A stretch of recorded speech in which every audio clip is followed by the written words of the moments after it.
Sziasztok! A mai epizódban folytatjuk utazásainkat itt Balin. Ha kíváncsiak vagytok, hogy a spirituális Ubud, vagy inkább a nyüzsgő trendi Canggu illik jobban hozzátok, akkor tartsatok velünk és nézzük meg együtt.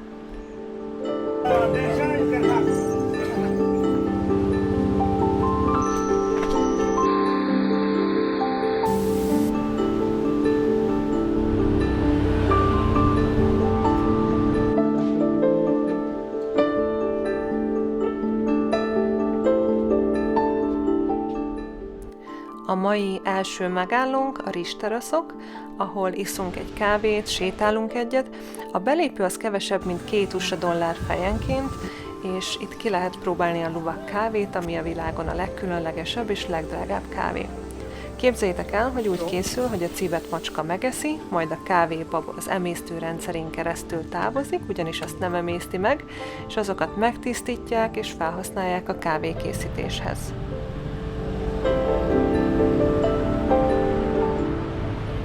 Ezután Dani megkóstolta a gado-gadot, ami egy hagyományos indonéz étel, párolt zöldségekből, főtt tojásból, tofuból, tempéből készül, amit aztán egy ilyen mogyorós szósszal öntenek le.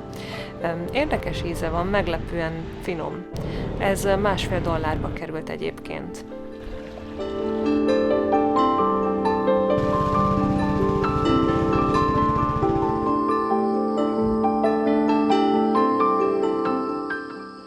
Este eljöttünk ebbe az étterembe vacsorázni. Balin nagyon népszerű az ajurvédikus étkezés. Az ajurvéda az ősi indiai gyógyászat egyik alapja, és itt úgy hiszik, hogy épp test, épp lélek, és ami ebben kulcs szerepet játszik, az az étkezés. Ezért itt az ételeket úgy állítják össze, hogy támogassák ezt a belső egyensúlyt, és segítsenek a test regenerálódásában. Nekünk ezzel kapcsolatban nagyon pozitív tapasztalatunk volt, úgyhogy ezt mindenképpen próbáljátok ki, ha tehetitek, egy megfelelő helyen, mint például ez itt. Egy ilyen fullos vacsoráért italokkal $30 fizettünk. Nézzétek csak, ott szalad a mókus a pálmafán, tök cuki.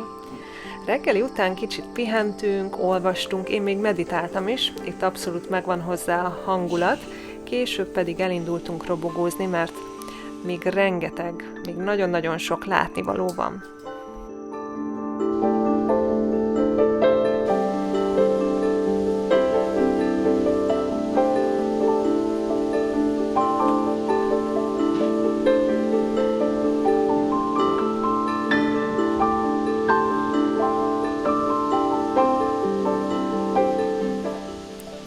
Eljöttünk megnézni ezt a vízesést, és látjátok, a víz lezúdul ezeken a sziklákon, és ezt az egészet egy ilyen zöldellő dzsungel veszi körül.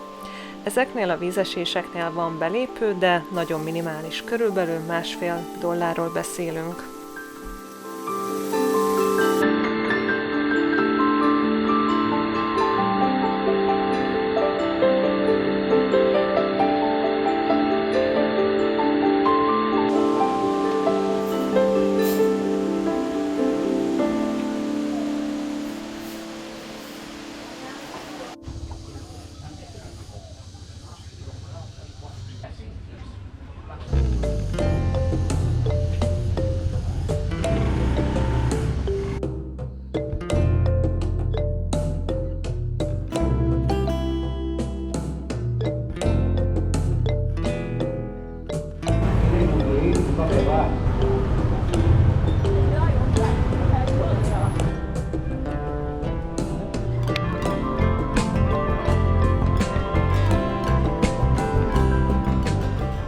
Most megnézzük az Ubud Palace nevű helyet, ami a királyi családnak a palotája, és ide például ingyenesen be lehet jönni, megnézni ezt a kertet.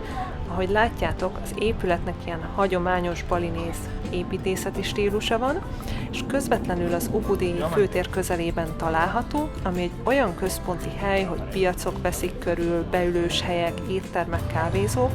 Szóval ezt a programot érdemes összekötni egy ilyen kézműves piacozással, városnézéssel.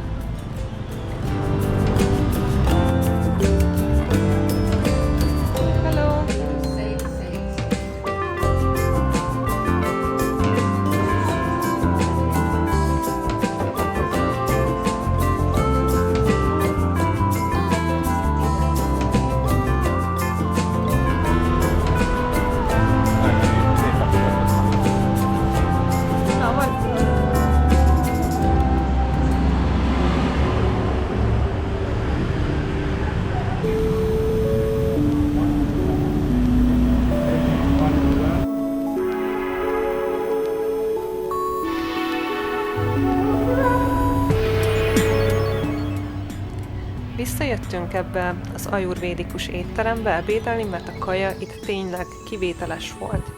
Helyi szezonális és organikus alapanyagokat használnak, és én egy ilyen sárkánygyümölcsös smoothie tállal kezdtem, ez $4-5 került, aztán Dani választotta ezt a nem tudom mit, már nem emlékszem, hogy mi is volt a neve, és én még egy ilyen édesburgonyás rösztit ettem, ebben volt édesburgonya, banán, pirított vörös káposzta, avokádó szósz és rukkola, és ez is $4 került.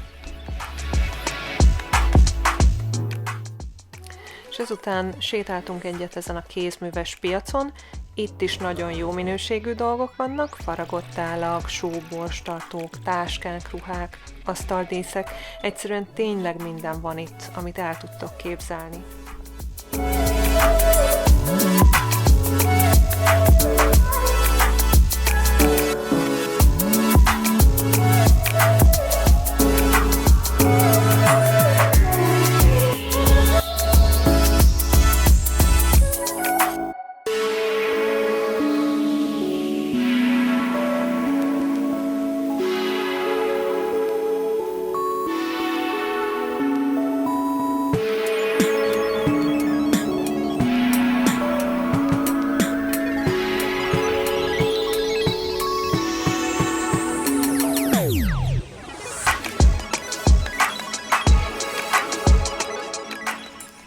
Ez az utolsó reggelünk ezen a szálláson, Dani már hívta is az Ubert, és akkor most indulunk Cangguba.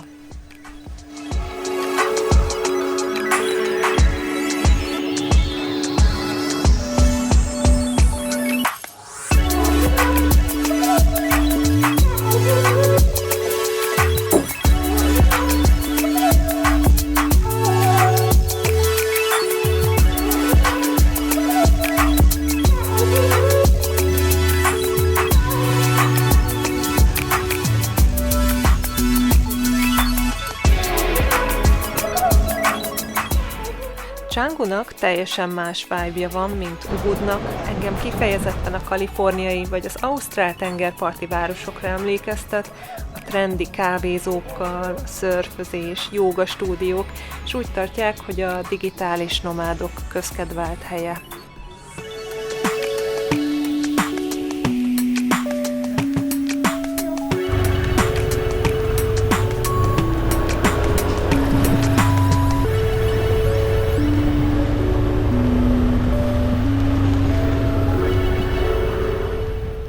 Ez a szállásunk, ez a villa, és itt $50 fizetünk éjszakánként kettőnkre, ami olyan 20 000 forint, és 6 éjszakát töltöttünk el itt.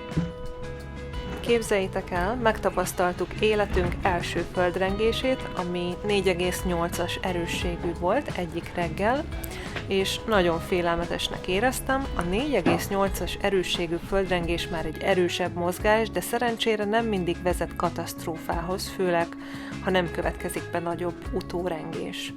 Az ilyen kisebb földrengések, mint amilyen ez is volt, viszonylag gyakoriak Indonéziában, és az emberek nagy része hozzászokott már.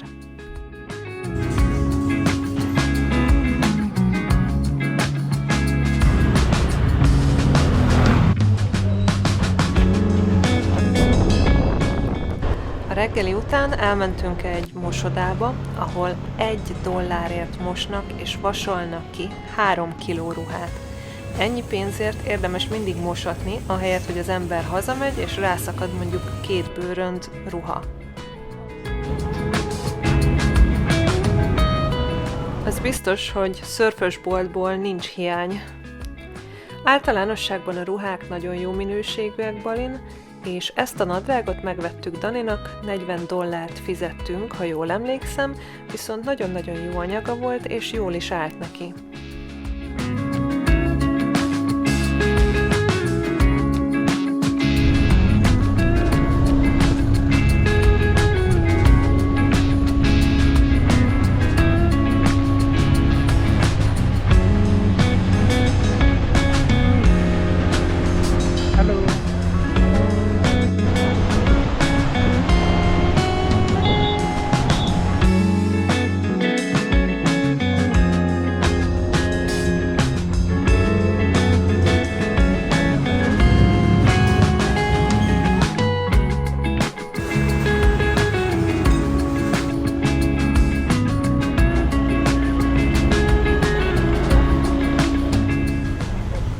Másnapra foglaltunk egy programot, elmentünk egy szigetre kirándulni, itt hoztak, vittek minket, és volt benne egy ebéd is, és ez $20 került fejenként.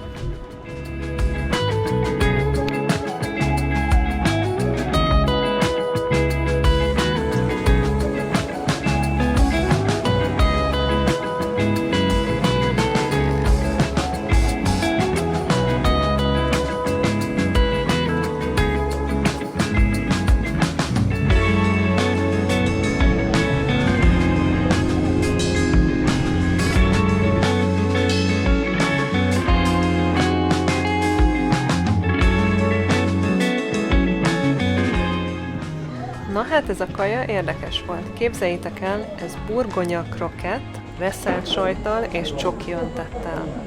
Tudom, nem hangzik valami jól, de meglepően finom.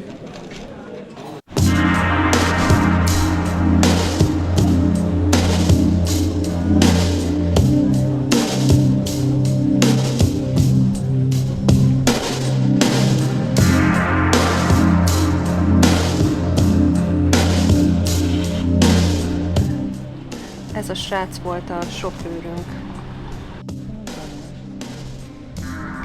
Mielőtt a hajó indul vissza, itt még tudunk egy kicsit strandolni.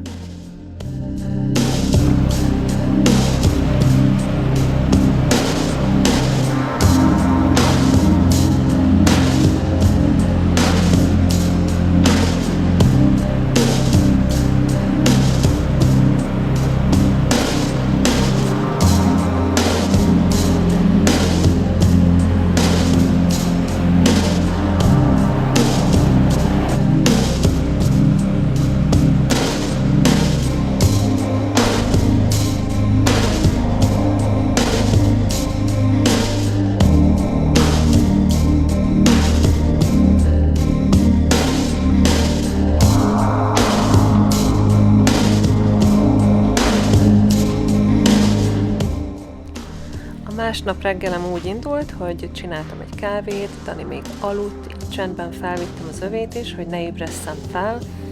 Aztán kiültem a kertbe, könyvvel a kezemben, élveztem kicsit a napsütést, közben olvastam. Szerintem ez a környezet egyébként annyira megnyugtató, nekem abszolút ilyen egy tökéletes reggel. Utána pedig elmentem futni és sétálni egyet a tengerparton. Ilyenkor szeretek meghallgatni egy podcastet, ez amolyan én idő, amit önfejlesztéssel töltök. Mire visszaértem, Dani is felébredt, így elindultunk együtt reggelizni.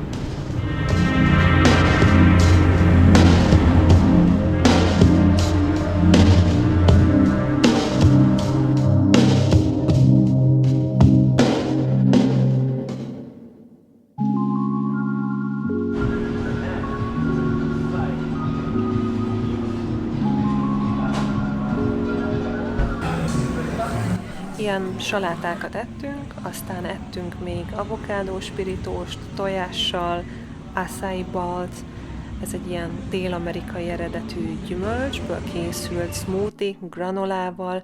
Ezeknek a kajáknak az ára olyan $5 körül van az étlapon. Elmentünk pár lakberendezési boltba is, és itt hasonló trendi dolgokat látok, mint például otthon a Zara Home-ban, vagy a H&M Home-ban, és persze sokkal kedvezőbb áron, arról nem is beszélve, hogy ezek kézműves dolgok, aminek ugye azért az eszmei értéke nagyobb, mert nem egy tömegcikk.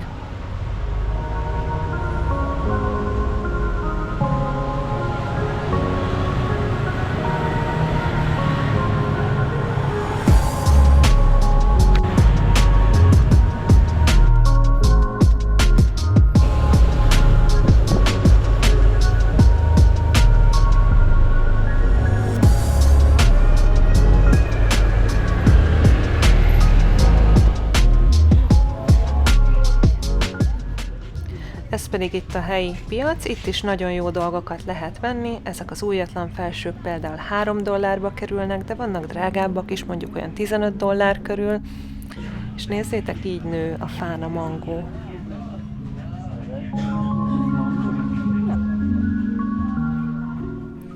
Ez pedig itt a kedvenc trópusi gyümölcsöm, amit sárkánygyümölcsnek neveznek. Aki nem kóstolta, az feltétlenül tegye meg.